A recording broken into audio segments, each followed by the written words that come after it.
The ever-growing wealth gap in China is now considered to be one of the fundamental threats to the country's economic and political stability.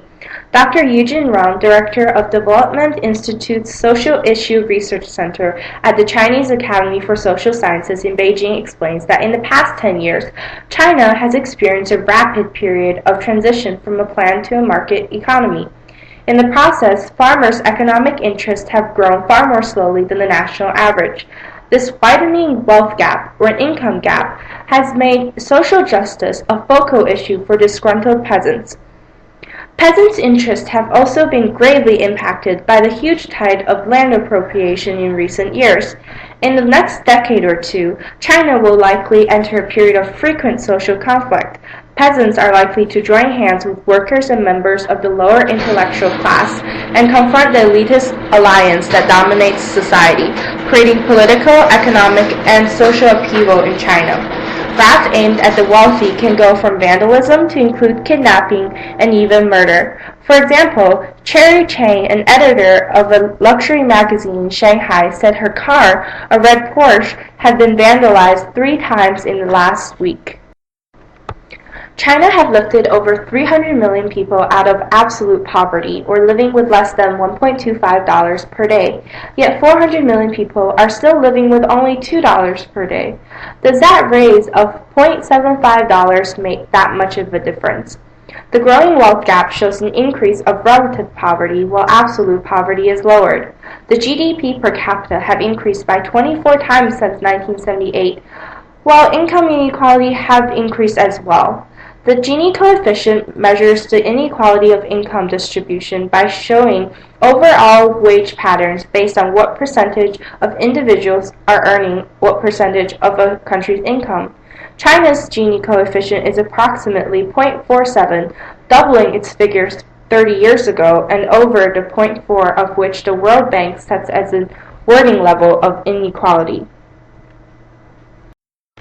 The unfair wealth and income distribution system widens the income gap, says Yixin Rong, a researcher at the Chinese Academy of Social Sciences. Even though income is rising for both the rich and the poor still only have enough for the necessities. The imbalance of possession of wealth increases the problem. In China, 0.03% of the total population grabbed $21.6 trillion last year, 60% of the national GDP. By official data, the average per capita income for the richest 10% is 23 times those of the bottom 10%. The results from a study conducted by China's National Economic Research Institute showed that many high-income citizens have large stockpiles of hidden income or gray income that could total as much as 4.8 trillion RMB, or 686 billion US dollars, out of which 75% is owned by the top 10% of households. This means that the top 10% of the nation may, in actuality, make 65 times more than the bottom 10%. Another major contribution to the ever-growing wealth gap is the separation between citizens who have traditionally lived in the countryside and those in the city through the hukou system. While this system deals more with the lack of access of social welfare services, indirectly, many city citizens receive money for low income. For example, Beijing citizens earning less than 2,500 yuan or $313 a year could receive monthly subsidies as well as other benefits that further reduce costs of living. Farmers living with the same income do not receive those benefits, thus making the poor even poorer. Land appropriation has also become a major problem in recent years. Governments often favor business over farmers, and due to unclear property rights in China, many farmers have literally had their land stolen from them by big corporations in need of land for factory or development. Since their livelihood depends on farming, many farmers are left with neither income nor a way to get another job. Often the Davos Consensus is cited as justification of the wealth gap in that improving the living standards of the lower class is more important than closing the actual wealth gap.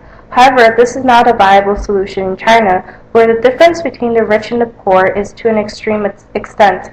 Top solutions to this problem include better distribution of income by the government, greater welfare programs to reduce costs and leave more income for lower income families, and to abolish or alter the hukou system so that low-income residents in the city can have access to the programs they need, and to provide a sound taxation system. The government had begun to tackle these problems. Premier Wen pledged in his report that the government will spend a total of 318.5 billion yuan to expand the social security system and raise the level of basic pension of enterprise retirees by 10%, which helped to secure living of the low and mid-income families after retirement. Reforms of the hukou system would also fall under this category.